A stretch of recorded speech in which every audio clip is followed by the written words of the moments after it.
Hello friend, good morning. কেমন আছো তোমরা সবাই? আমি ভালো আছি। ইন্দ্রাণী লাইফস্টাইল চ্যানেলের আরেকটি নতুন ভিডিওতে তোমাদের সকলকে স্বাগত আর অনেক অনেক ভালোবাসা।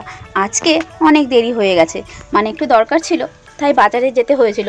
সেখান থেকে এসেই ঝটপট করে রান্না বসিয়ে দিলাম। এদিকে বড় মশার অফিস যাওয়ার টাইম হয়ে গেছে, ওই জন্য তাড়াহুড়ো করে রান্নাটা করে নিয়েছি। এই যে ভেন্ডি দিয়ে একটু মাছের ঝোল করেছি, আর ওদিকে বেগুন দিয়ে উচ্ছে দিয়ে একটুখানি করে নিয়েছি, আর একটা ভাজা ছিল সাথে। দেখুন, বেলা তখন প্রায় 10:30 15-11টার মতন বাজে। তখনও বাসি ঘর বিছানা কিছুই তোলা হয়নি। ওই যে বললাম, খুব একটা এমার্জেন্সি দরকার ছিল, তাই বাজারে যেতে হয়েছিল সেই কাজটা সারার জন্য। আজকে অনেকটাই দেরি হয়ে গেল, কখন যে কী করব বুঝতেই পারছি না। এখন বাজে বেলা 11টা। এখন আমি বাসি বিছানা তুলছি। রান্নাঘরে সমস্ত কাজ কিচ্ছু হয়নি, সব ছড়ানো ছিটানো রয়েছে। কোনো রকমে রান্নাটা করে বরমশাইকে খেতে দিয়ে ছেলেকে একটু খাইয়ে নিজে খেয়ে চলে আসলাম বিছানাটা গোছাতে। বিছানাটা গুছিয়ে ছেলেকে একটু ঘুম পাড়াবো ভাবছি। ওকে ঘুম না পাড়িয়ে কোনো কাজই আমি করতে পারবো না। যেখানে আছি জানে না, দিনে 3-4 বার করে কারেন্ট যাবে। এত ঘন ঘন কারেন্ট গেলে কি করে বলো তো কাজ করব? আর এই যে বাচ্চা মানুষ এত গরমে কষ্ট পায়, আমরা বড় মানুষ আমাদের তো এদিক ওদিক করে চলে যায়, কিন্তু ওদেরকে কিভাবে রাখবো বলুন তো? অন্যদিন ছেলেকে ঘুম পাড়ানোর সময় এত বিরক্ত করে কি বলবো। আজকে দেখুন একদম ঠিক টাইমে ঘুমিয়ে পড়েছে, মানে তাড়াতাড়ি ঘুমিয়ে পড়েছে। সকাল থেকে অনেকটা জার্নি হয়েছে, শরীরটাও হয়তো ক্লান্ত ছিল তাই। তো ঘুমোচ্ছে। এবার ঝটপট করে আমার সমস্ত কাজগুলো এর মধ্যে সেরে নিতে হবে। প্রায় সমস্ত কাজই পড়ে রয়েছে। ওই যে বললাম সকালে কিচ্ছু করিনি। প্রতিদিন তো 2-3 বার ঘর ঝাড় দেওয়া হয়, তাও যতবার ঝাড় দেবো এক এক গাদা করে নোংরা বেরোবে। এই যে দেখুন, ছেলে আমার শোকেস থেকে সমস্ত থালা বাটি প্লেট বার করে শোকেসের নিচে দিয়ে ঢুকিয়ে রেখেছে। এত দুষ্টুমি করতে পারে কি বলবো। শোকেস খোলা শিখে গেছে, সেখান থেকে সমস্ত জিনিস বার করে কোথায় কোথায় যে রাখবে। কিছু জিনিস তো আমার খাটের নিচেই পড়ে আছে, ওগুলো এখনও বের করতে পারছি না। সারাদিন এত কাজ থাকে, তাও ঘরের ছেলে মানুষরা বলবে যে কী যে করো সারাদিন। আমরা হচ্ছে কাজ করি, তোমরা কি কাজ করো নাকি? সত্যি কথা বলতে আমাদের তো কাজের কোনো ছুটি নেই বলুন, কি শনিবার কি রবিবার। দেখুন, তবে ছেলেরাও কিন্তু কম খাটনি করে না। তারাও কিন্তু অনেক পরিশ্রম করে 2টো টাকা বাড়িতে নিয়ে আসে আমাদেরকেই ভালো রাখার জন্য। তবে আমরাও কি কম কাজ করি বলুন? সমস্ত সংসারের দায়িত্ব ছেলে শ্বশুর শাশুড়ি, তাদেরও তো দায়িত্ব নিতে হবে বলুন। সবাইকেই সবার কাজের মর্যাদা দিতে হবে, তবেই না সংসার সুখী হবে।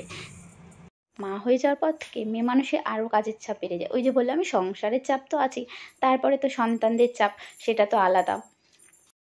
এমন কোনো নির্দিষ্ট দিন নেই যে দিনে মেয়ে মানুষ তাদের কাজ থেকে ছুটি পাবে। তাদের আর কাজের কোনো বিরত নেই। সারা দিন রাত, বছরের পর বছর, দিনের পর দিন কাজ করে যাও আর কাজ করে যাও। যাই হোক, অনেক কথাই বলে ফেললাম কাজ নিয়ে। আসল কথা হচ্ছে কারোর কাজেই কম নয়, সবার কাজই সমান, শুধু গুরুত্ব দিতে হবে সবাই সবার, এটাই। যাই হোক, এদিকে আমার সমস্ত থালা বাসনগুলো ধোয়া হয়ে গেল। এত তাড়াহুড়ো করে কাজ করছি, ওদিকে টেনশন রয়েছে ছেলে উঠে গেলে কি করব। এদিকে এতগুলো জামা কাপড় জমানো ছিল, সেগুলোকে না ধুলেই নয়, মানে ছেলের জামা কাপড় ওগুলো তো ধুতেই হবে। আরও আমার কাজ বাড়িয়ে দিয়েছে। আগের দিন রাত্রিবেলায় সবে 2 দিন হলো বেড কাভারটা আমি চেঞ্জ করেছি, এর মধ্যেই 1 বাটি দুধ আমার ছেলে ফেলে দিয়েছে। যদিও বা ভুলটা আমারই ছিল, আমি ওর সামনে বাটিটা রেখেছি, ওই জন্য ও ফেলে দিয়েছে। ও তো বাচ্চা মানুষ, ওর কোনো দোষ নেই। ওই জন্য সেটা আজকে আমাকে ধুয়ে নিতে হবে। হঠাৎ করে মনে পড়ে গেল একটা সর্বনাশ হয়ে গেছে। এই যে দেখুন, সকালবেলায় আরও কতগুলো মাছ নিয়ে এসছে বড়মশাই। এই মাছটাকে বলেছিল ধুয়ে তখনই রাখতে, কিন্তু কাজের চাপ ছিল বলে আমি ওই অবস্থাতেই ফ্রিজে রেখে দিয়েছিলাম। এখন ভাগ্যিস মনে পড়েছে, না হলে এইভাবে মাছটা থাকলে জানি না কি হতো। এখন মাছটাকে একটু ধুয়ে রাখবো। এই যে আমি মাছ দেওয়ার সময় একটু লবণ ব্যবহার করি। লবণটা ব্যবহার করলে ওই লালা জাতীয় যে জিনিসটা আছে ওটা কেটে যায়, আর মাছটা হয়তো ভালো থাকে। মা আর ছেলে দুজনেরই স্নান হয়ে গেছে। এবার একটু ছেলেকে খাইয়ে দেব, তারপরে আবার যেটুকু কাজ আছে সেটা আবার সেরে নেব।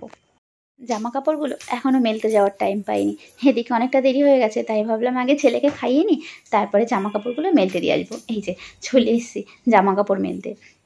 এতগুলো জামা কাপড় জানেন না, এক গাদা জামা কাপড় হয়েছে, ছেলের দিয়ে আমাদের দিয়ে সমস্ত কিছু। আর এদিকে আকাশেও বেশি একটা রোদের জোর নেই। কি জানি আজকে এত জামা কাপড় ধুয়ে দিয়েছি বলে হয়তো ওই জন্য সূর্যি মামা ওঠেনি, মানে উঠেছে কিন্তু রোদের বেশি একটা জোর নেই। রোদ বেশি একটা নেই, তবে প্রচণ্ড হাওয়া আছে জানেন। এত হাওয়া দিচ্ছে যে বেড কাভার আর জামাগুলো একবার এদিক থেকে ওদিক দুলছে, আর ক্লিপ না দিলে সেগুলো তো পড়েই যাবে। সকালে কিছু জামা কাপড় দেওয়া হয়েছিল, কালকের জামা কাপড় যেগুলো শুকোয়নি, সেগুলো ক্লিপ ছাড়াই দিয়ে দিয়েছিলাম। এসে দেখি সমস্ত জামা কাপড় শুকিয়ে নিচে পড়ে রয়েছে। আশেপাশে কোথাও নিশ্চিত বৃষ্টি হয়েছে জানেন। আবহাওয়াটা খুবই সুন্দর, এত হাওয়া ছাড়ছে আর হাওয়াটা এত ঠান্ডা কি বলবো, বেশ ভালো লাগছে। ছাদের থেকে তো যেতে ইচ্ছা করছিল না, কিন্তু ওই যে ছেলেকে রেখে এসেছি, কার্টুন দেখছে বসে বসে। ছাদে জামা কাপড় মেলতে এসে দেখি কত বাদাম রোদে শুকোতে দিয়েছে। যে বাড়িতে আমরা থাকি এই বাড়ির বৌদিদের বাদাম এগুলো। এখানকার জমিতে খুব ভালো বাদাম চাষ হয় জানেন। এই ধরুন দিন 15 হলো হয়তো জমির থেকে বাদামগুলোকে তোলা হয়েছে, সেগুলো এখন শুকোতে দিয়েছে। মুদিখানার কিছু কিছু জিনিস প্রায় শেষ হয়ে এসেছিলো, তো সেগুলোকে আনা হয়েছে, এখনও নামানো হয়নি, মানে কোটোগুলো ধুয়ে দেওয়া হয়েছিল, এখন কোটোগুলো শুকিয়ে গেছে, তাই ভাবলাম এগুলোকে নামিয়ে ফেলি। মসুর ডাল আছে, বেসন, একটু চিনি, শুকনো লঙ্কা, চা পাতা, এগুলো টুকটাক একটু প্রায় শেষ হওয়ার পথে, তাই আগের থেকেই আনিয়ে রেখেছিলাম। যদিও বা দোকান থেকে আনার বেশি একটা অসুবিধা হয় না, শেষ হলেই দৌড়ে গিয়ে নিয়ে আসতে পারি, কারণ ঘর থেকে বেরিয়েই প্রায় সমস্ত দোকান হাতের কাছে। আগে বাজারে গিয়ে ছেলের জন্য 1 প্যাকেট বড় ওটস কিনে নিয়ে এসেছি, যদিও বা শুধু ছেলের জন্য নয়, মা আর ছেলে দুজনে খাবো বলে, কিন্তু এখন ছেলের খাওয়া বারণ, ডাক্তার আপাতত ওটসটা খাওয়াতে বারণ করেছে। আর কি করা যাবে, পুরোটাই আমাকেই খেতে হবে।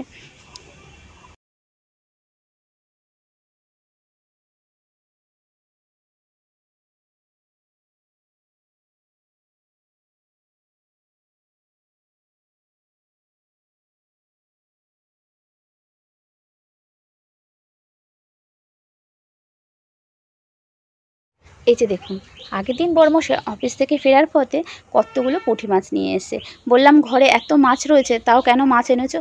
বলল এত বড় পুঁটি মাছ খুব একটা সহজে দেখা যায় না, তাই নিয়ে এসেছি। আর কি করা যাবে, বড়মশাই এনেছে, সেগুলোকে কুটে বেছে মাছটাকে ভাজতে বসিয়ে দিয়েছি। এক সাইডে সন্ধ্যার চাও বসিয়ে দিয়েছি, চাটা হয়ে যাবে আর এদিকে আমার মাছ ভাজাটা হয়ে যাবে। আজকে সন্ধ্যায় চায়ের সাথে ভাবছি একটু মুড়ি মাখাবো। ভিডিওটি আজকের মতন এটুকুই। যদি আমার ভিডিওটি ভালো লেগে থাকে লাইক কমেন্ট শেয়ার করতে ভুলবেন না, আর আমার চ্যানেলটিকে সাবস্ক্রাইব করে আমার পাশে থাকবেন। আপনারা কিন্তু সবাই ভালো থাকবেন আর সুস্থ থাকবেন। দেখা হবে পরের ভিডিও।